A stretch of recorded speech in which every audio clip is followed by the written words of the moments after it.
Now, I'm going to use this game here as an example, but I have a question to ask. Do you pick up early access games when they are super cheap? You might not be really that interested in it at the moment because maybe you watched a couple of reviews, maybe you downloaded the demo, and you were like so-so about it.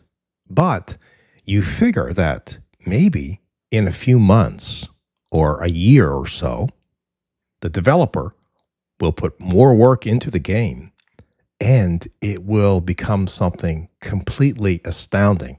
Now, this game is called The Last Plague Blight. And actually, I picked this up for, I think it was like $15. I played it for a little while, and it's not too bad. It's a little bit on the boring side. If you like crafting and stuff and a game that's very slow pace, this is definitely the game that you should look into. But I will use another example. So Icarus is a game that I put 200 hours in, and at the beginning, I didn't play it when it was in the state, but at the beginning, when the game was released in early access, it was not so good.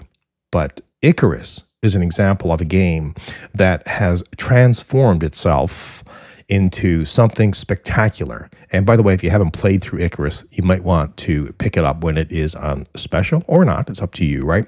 But this game is an example of a game that I picked up. I've picked up a few of these early access games, and some of them I spend like an hour or two in, and I go, nah, not quite there yet. I'm going to come back to this in a few months. And I have been surprised about how much effort and time the developer has put into it and how many patches they've actually released in a few months. When I go back to the game, I'm going, wow, this is excellent now. So, did you do this as well?